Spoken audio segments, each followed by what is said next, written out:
ஈசர்களே, நாம் உங்களுக்கு சொல்லுகிறதாவது, இன்னும் 2 நாள் கழித்து பாஸ்கா பண்டிகை நடக்கும் என்று உங்களுக்கு தெரியும் அல்லவா? அதனால் கடைசி விடையாக நமது சேனையை கற்பித்து விட்டு வர வேண்டும். பிறகு ஜெருசலேமிற்கு போவோம். அங்கே அந்த நாளில் மனுமகனை பற்றி தீர்க்க தரிசிகளால் எழுதப்பட்ட இவையெல்லாம் நிறைவேற்றப்படும். எங்கே போனாலும் போகும், ஆனால் ஜெருசலேம் மட்டும் போக வேண்டாம் சுவாமி. என் பிதா என்னை எங்கே கூப்பிடுகின்றாரோ அங்கே நான் போக வேண்டும். உமக்கு பிரியம் இருந்தால் நீ இங்கே இருக்க தடையில்லை. அப்படி இல்லை சாண்டவரே, நீர் எங்கே போகிறீரோ அங்கே நானும் வருவேன். நீர் எங்கே தங்கிறீரோ அங்கே நானும் இருப்பேன் சுவாமி.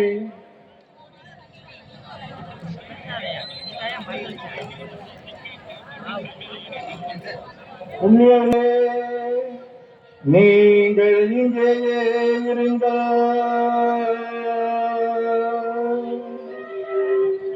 ஓ வாக்கியம் இருந்தது தானியாவே,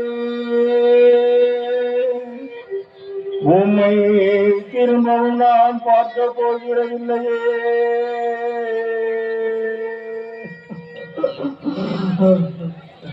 ஐயோ சுவாமி, எனக்கு இப்பேற்பட்ட விபத்து வந்துவிட்டது. என் இருதயத்தின் சிநேகம் நீர் அல்லவோ. உம்மை விட்டு நாங்கள் எப்படி பிரிந்து இருப்போம் சுவாமி? எப்படி இருப்போம்? எங்களை விட்டு அந்த காலம் வந்து விட்டது. வசந்த காலமானது சண்டமாறுதம் வீசிக்கொண்டு வரும். அப்போது நம்மை அதிகாலையில் தோட்டத்தில் காண்பார். அப்போது ஆறுதல் அடைவார்.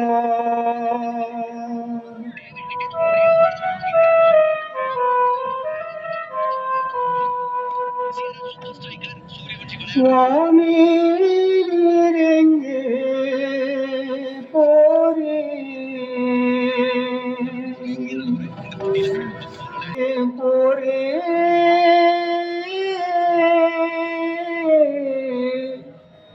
எங்கள் சுவாமி எங்கே போரே.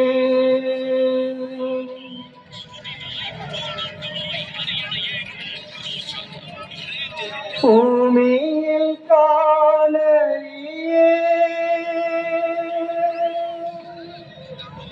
திவ்ய புஷ்பரகமணியே,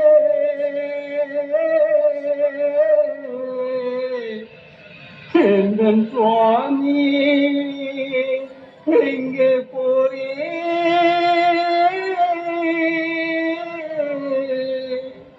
எங்கள் சுவாமி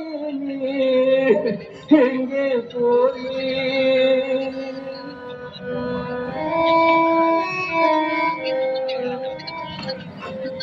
எப்படி உம்மை பிரிவே,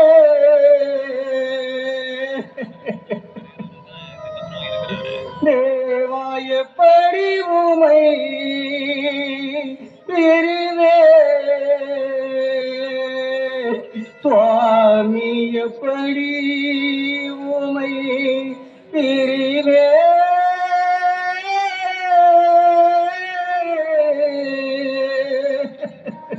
தேவா எப்படி உம்மை பிரிவே.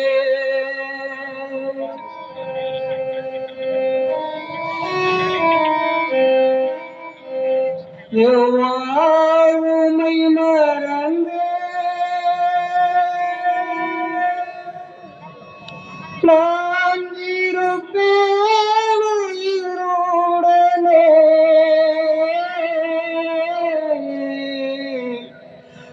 எங்கள் சுவாமி எங்கே போரே.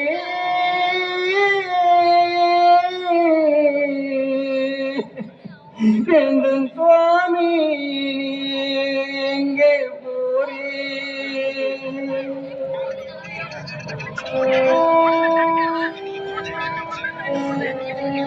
எப்போ